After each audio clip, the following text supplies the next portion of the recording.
Good morning, City Life. This is me, Jeff, but not really. I'm not here. I'm on video. My wife and myself and our kids decided to take 1 week off before school, before everything gets crazy again. And this is the first time that we've ever done anything like this. Not that we plan on doing it again. But I feel so strongly about what this series is that I wanted to make sure to bring this particular teaching to you guys. And so we are on video making this happen. And let me be clear about something. If I say something funny, I have no clue if you're laughing. If I say something great and you're applauding, that's amazing. I have no clue. So have a little bit of grace with this and we're going to make it through. We started this last week. A new series talking about prayer and talking about the reality of how we can get connected to God. And it's an incredible thing to be talking about because a lot of times we have a lot of questions about those things. And I know somebody here at City Life today is going to be up on this platform talking about life groups and getting connected to them. Let me just stress it also very strongly that you would this week, today, get connected to one of our life groups. During these next 6 weeks, we're going to be doing some teaching in the groups. We recorded some other videos that are going to be shown in the groups that get really down into the details of prayer and how we do it and what it looks like. And if you're thinking, man, I would love to have that information, then you need to get to one of our life groups. So make sure you get hooked up to one of those. We got good things going on in them. Now, we started off last week talking about the fact that God is close. He is close. And today, what I'd like to do and talk about is that God hears. He hears. He is listening to us. So not only is He close, but He's also listening. You know, one of the questions that we dealt with last week was the question of, where are you? So when I'm talking to God, where are you? And so we answered that God is close to us. But there comes another question, and it's this. God might be close, but can you hear me, or are you listening? And it reminds me of the Verizon commercial, can you hear me now, right? And the reality is that God is listening to us. He can hear us. And everything that's going on and everything that we express to Him, He's paying attention to. Now, there's something interesting about this and something extremely important for us to get right in order to really have the confidence that God is listening to us. And I don't want you to get scared or to think there's a whole big long list of requirements or anything like that. Nothing of the sort. But we're going to get into this and then really give one key as to how God listens to us. And so here's our main idea for today, and it's simply this: that God is actively engaged in our prayers to Him. God is actively engaged in our prayers to Him. Meaning, when we are praying, He is paying attention to us. He's not off somewhere else. He's not, on vacation in Cancun. He's not playing soccer outside. He is paying attention to us. And that is an incredible reality about God. And so that's what we're going to talk about how He is actively engaged. Let's open up with a quick word of prayer, and then we will jump right into our text for today. Jesus, we are so thankful for this opportunity to be here today and to spend time with You. I'm thankful for the City Life family, who I miss so much right now. Wonderful people that they are. I pray, God, that these words would be a blessing to them and encouraging to them, and that we would leave out of here today strengthened, knowing You're with us and knowing that You are paying attention to our every need, our every request, and all that is going on with us. We thank You, Jesus, in Your Son's name. Amen. So where we're going to go is to the book of Psalms. And the book of Psalms is a collection of songs, essentially. And one of the main psalm writers is, or was, King David. And David wrote some incredible psalms about different things that he went through, different experiences he had. And well, what I love about the Psalms is that when mostly David, when he would communicate to God, he was always blunt and honest. Man, if somebody was treating him bad, he's like, come on, God, they're evil, I'm good, why is this happening to me? It's not fair. And then he would always have these very honest conversations with God, and I love him for it, and it looks something like how we should be communicating with God. And so, in Psalm chapter 17, I'm not going to do the whole chapter, it's a longer chapter, but I'm picking the first 6 verses, and it's going to give a clue in as to what God does and how he pays attention to us. And so let's jump right into this. Here's what David says. He says, "O Lord, hear my plea for justice. Listen to my cry for help. Pay attention to my prayer, for it comes from honest lips. Declare me innocent, for you see those who do right. You have tested my thoughts and examined my heart in the night. You have scrutinized me and found nothing wrong. I am determined not to sin in what I say. I have followed your commands, which keep me from following cruel and evil people. My steps have stayed on your path. I have not wavered from following you. I am praying to you, because I know you will answer, O God. Bend down and listen as I pray."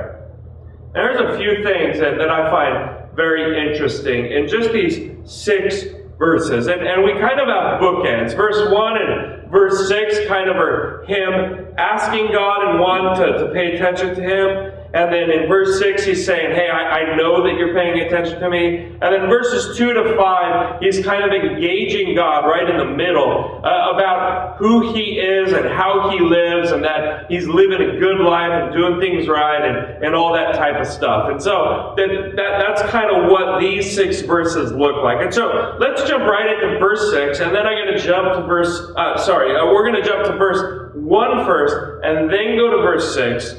And then we'll come back to some other stuff. So in verse 1, he says this, "O Lord, hear my plea for justice. Listen to my cry for help. Pay attention to my prayer, for it comes from honest lips." And so he says 3 words: hear, listen, pay attention. 3 times.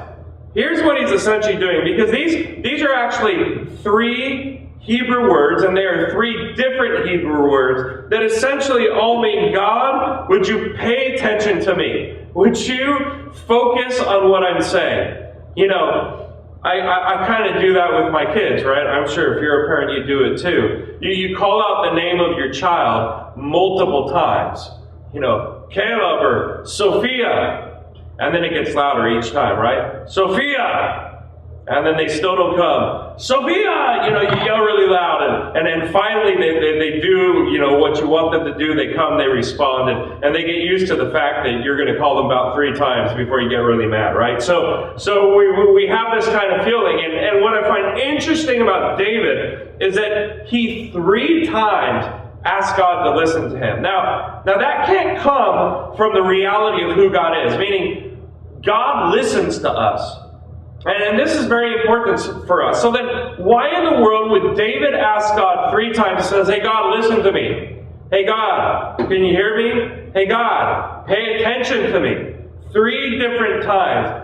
And the only reason that I can figure out that David would say it 3 times is because he might have a little bit of doubt. And you know, all of us deal with doubt. And so King David, one of the most famous people for how they followed God, probably dealt with a little bit of doubt. You do too. And so the reality is it's great to know that we are in good company with somebody else that has dealt with a little bit of doubt along the way, and has wondered if God is actually paying attention to them, if God is actually listening to them. And so he does that. And then he talks about himself, but then let's jump over to verse 6. And verse 6 states this, repeating it one more time, says, I am praying to you because I know you will answer, O God. Bend down and listen as I pray. Now notice this. He says 3 words again. I know you will answer being one of them. Bend down and then he says, listen. And so 3 times, he's again, just like he did in verse 1, he's engaging God, and he's almost, I find it's interesting. First he says, I know you will answer, so he's a bit more confidence now. And then he goes from there and says, bend down and listen. He's almost commanding God, saying, hey, God, bend down and listen, do this. What's very interesting about these words is that the word for bend down in Hebrew in verse 6 is the same word for listen in verse 1. And he's putting it right in the middle. In fact, we had 3 words for listen in verse 1, 3 words for it in verse 6, and the middle word is the same one. And that word listen essentially has this concept of somebody who stretches out and somebody who inclines or bends down to lean in. Can you get that picture for a moment? Have you ever been maybe in a setting where you're with a group of people and somebody starts talking and what they're saying is really interesting, but they're not talking very loud, and then all of a sudden you just and you lean in because you're engaged and you want to hear what that story is about. You don't want to miss out on anything. And then here's David, and he's starting in verse 1, going with this concept of, God, would you lean down, please? Would you listen, lean down to my cry for help? And when we get to verse 6, he's saying, do this, God. Bend down, lean in, and listen as I pray. And I love that concept. And God is a God who does that. And he leans in. Can you imagine that for a second? That you and what you have to say is so interesting to God. Can you believe it? And he knows everything about you. But apparently it's so interesting that God is willing to bend down, to incline himself, to lean in, to actually pay attention to the words that are coming out of your mouth when you speak to him. I find that to be absolutely incredible. And so God leans down, he leans in, and he focuses in clearly and distinctly on you and I. And so along this way, what's interesting to me is that we make some wrong assumptions. And I'm dealing with these wrong assumptions every week, and then I want to bring in reality to it. Some of our wrong assumptions is that God is disinterested or too busy to listen to our prayers. We think, man, God's got so much going on. He might be close by, but he's essentially in the other room focused on something else. He's got a lot to deal with. Or he's close by, but man, I really bore God. He's not really interested in anything I'm going through, in anything I have to say. And you know what? All things being equal, he would prefer to be somewhere else. I mentioned Cancun earlier. Maybe Hawaii would be a good option for him. He just said, I prefer Jeff, man, you're in LA, not a really cool spot for me, although I love LA. But, I prefer to go to Hawaii, somewhere else, and focus on some other people. And we think of God at times as being disinterested, not focused on us, too busy to listen to our prayers. Another wrong assumption is that God is like us, and that he's only able to hear or comprehend one prayer at a time. There's close to 7 billion people, I believe, on planet Earth. And if every single one were to pray to him, wow, how incredible would that be, and how crazy would that be? Imagine all the voices that come into your head and your necessity to be able to pay attention to all of that. It reminds me of a movie that came out a few years ago with Jim Carrey. Remember that one? Bruce Almighty? In fact, he had this little prayer scene that happened where he was kind of taking God's place for a time, and all the prayer requests come into him, and he's dealing with stuff that's going on around the world, and it's pretty interesting. In fact, we got a clip of that. Why don't you take a close look for just a second? Well, you took the job, Bruce, so I suggest you get to it. Seeing him smile would make me so happy. Prayers, okay, prayers. This creepy whisper thing has to end. Organization and management. That's what I need. I need a system, something concrete. Concentrate. Files. Let all prayers be organized into files. Well, that takes care of the voices. Not exactly a space saver, though. Grace might notice. I know. Prayer Post-its!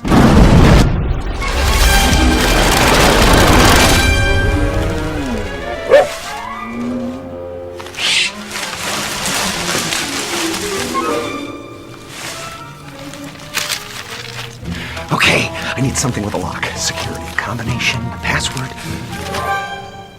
A password? Yo! You've got prayers. Welcome to the Revelation Superhighway. We bless, no mess. Downloading now.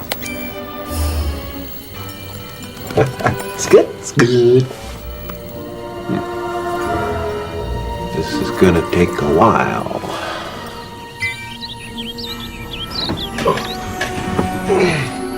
$1,527,503 prayer requests.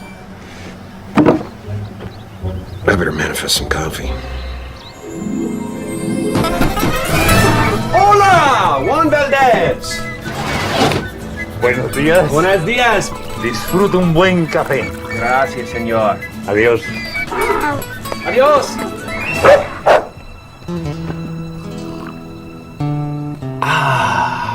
Now that's fresh mountain-grown coffee from the hills of Colombia.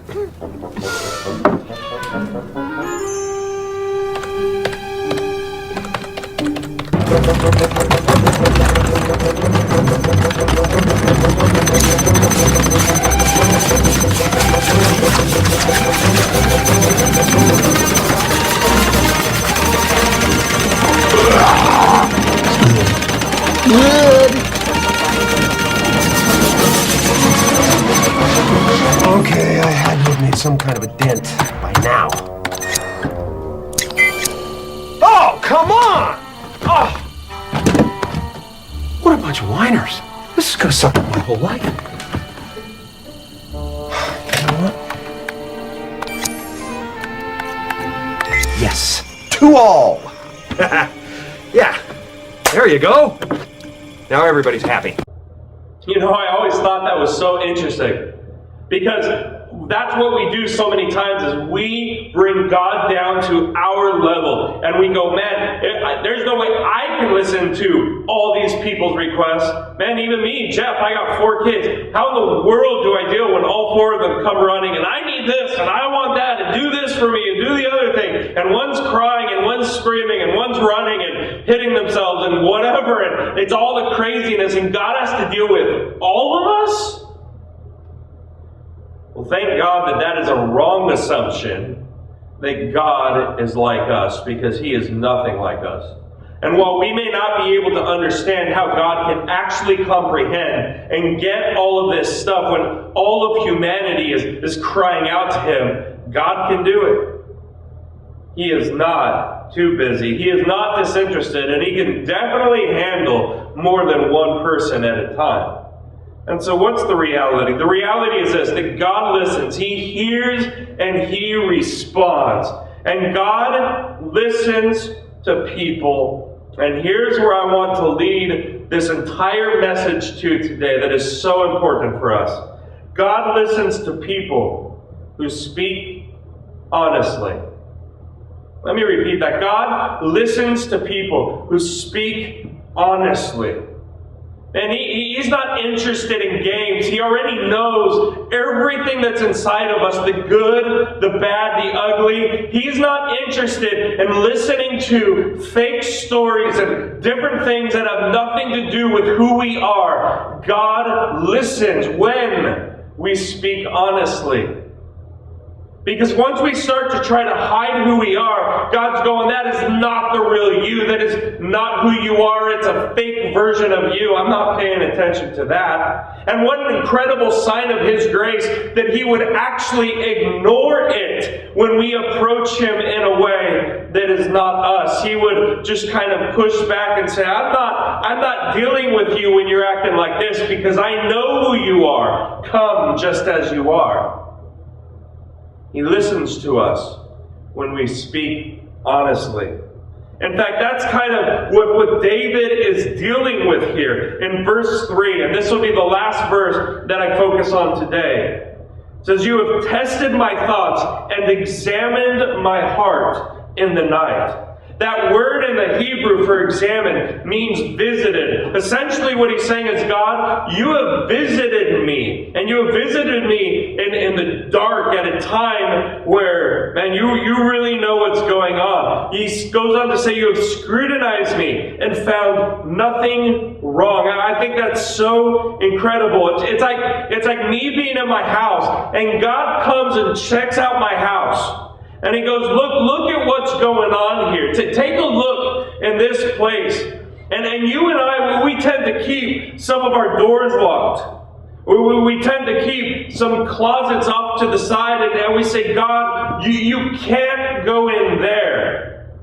And I find this to be a very interesting thing, and we have things hidden, and we have our skeletons in the closet, as we like to say, and we want to keep God out of certain areas. So when we come to God, we compartmentalize our life, and we break it into all these different places, and all these different pieces, and what we attempt to do is say, God, I need help with this, or I need you to do a miracle here, and God says, all right, but let me check the whole thing out, and we say, oh no, oh no, this is off limits, God.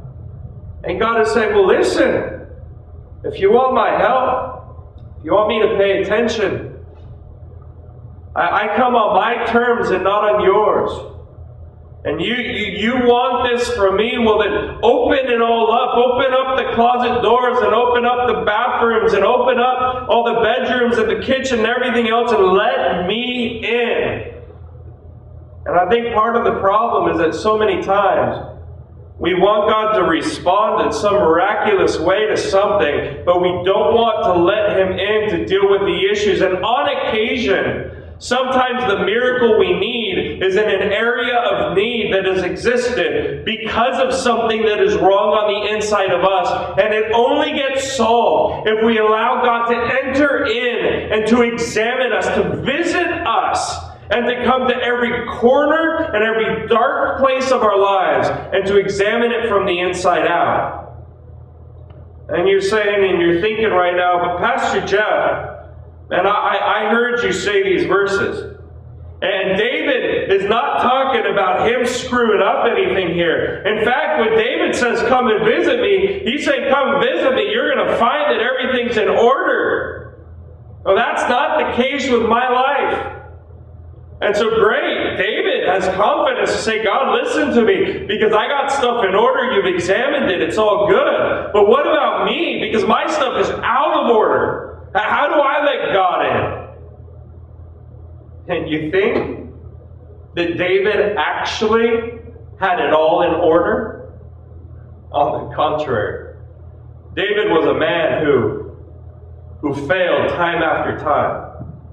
And the only reason that he can come with confidence in the verses that we went through today is because before he had chosen to allow God to visit him in the midst of his brokenness. And when that happened, God started doing some heart surgery. And God started cleaning some stuff out. And God started rearranging and organizing and putting things in order. And because of that, David comes to a place in Psalm 17 where he is now able to say, come and visit me again, take a look. Everything's in order, but why is it in order? Because he had allowed God in before.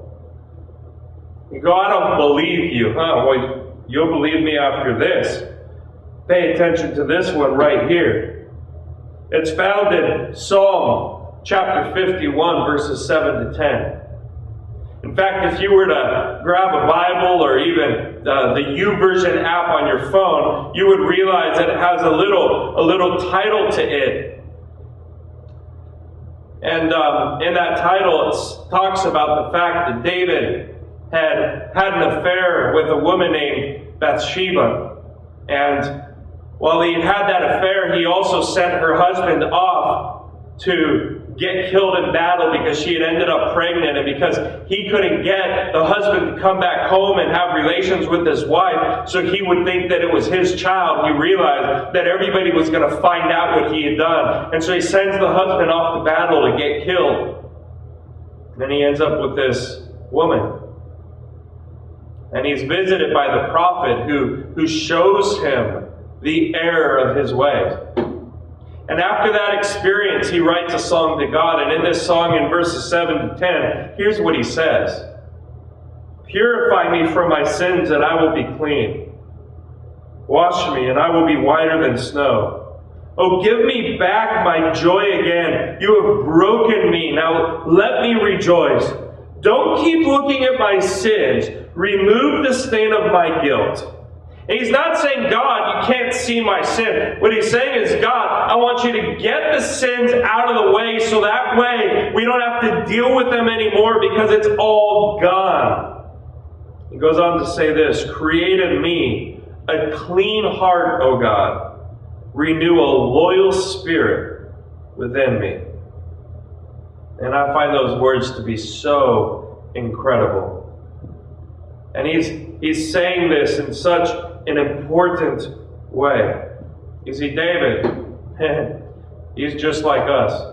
And if you haven't committed adultery, you're doing even a little bit better than he did. But here's the reality.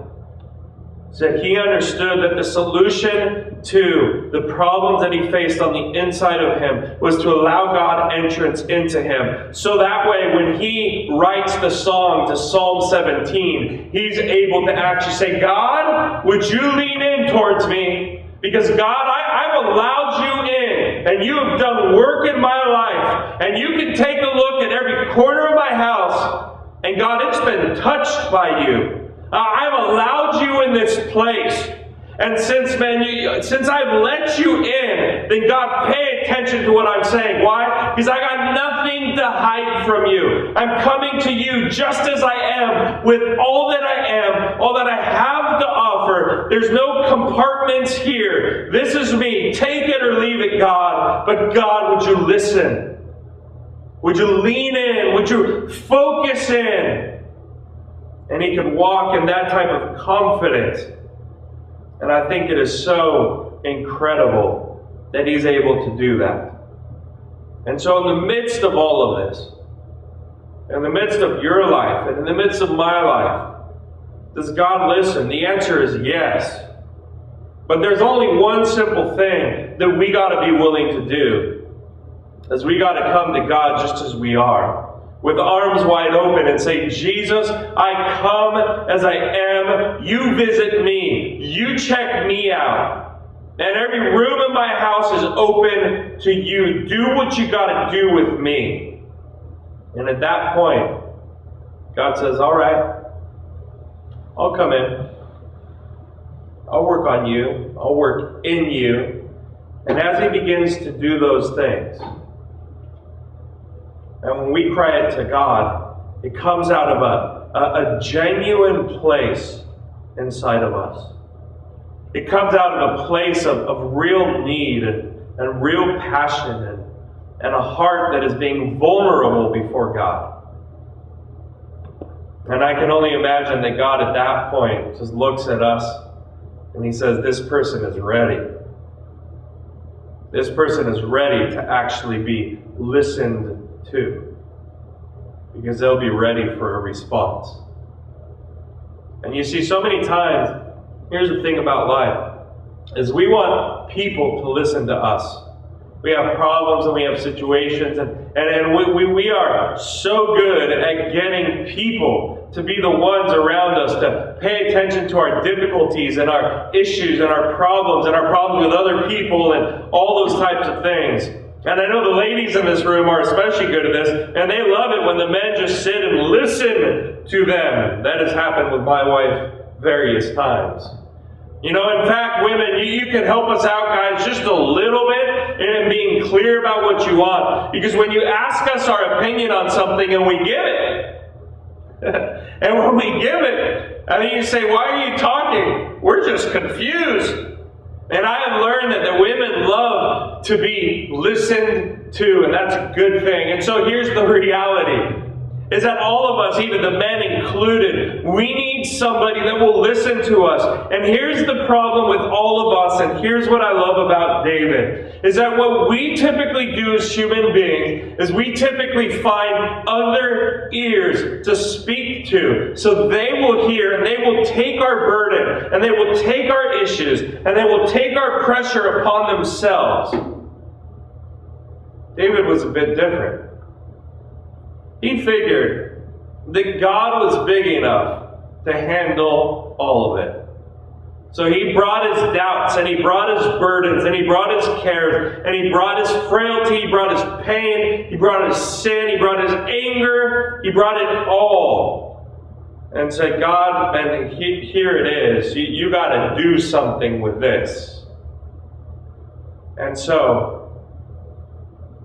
we come to this simple reality that when we entrust all of that to God, God is able to deal with us. Maybe part of the reason we prefer to talk to other people is because a lot of times they don't know all the junk on the inside, and they don't know all the hidden corners in our rooms, in the rooms of our lives. And so we can kind of get away with skimming the surface on certain things and only saying certain stuff, and they listen really good to us. But when we come to God, He says, listen, I'm going to listen to you, but man, you got to let me in. And when that happens, God is capable of doing something so huge and so incredible. He is the best listening ear there is. There is no one like Him. God hears you, and He hears me. And so I come back to the main idea that I said right at the beginning, which is this, that God is actively engaged in our prayers to Him. He's not sitting on the sidelines. He's not playing a video game. He's not unfocused. In fact, you know, I've known different people that when you're in a conversation with them, I was talking to a friend recently about this, that when you're in a conversation with them, and if you take your eyes away for a second, they kind of tap you or touch you. I've met a few people like that. And you just look away for a split second, they tap you again, because they want you to pay attention. And what I love about God is God does not have ADD or ADHD or any other types of disorders or issues. God pays attention to us. And He won't let His eyes off of you. He won't lose His focus. He won't get distracted. He doesn't have too much going on. He leans in because He looks at you and He goes, man, that person has something that I want to hear about. That person has something that I want to be involved in.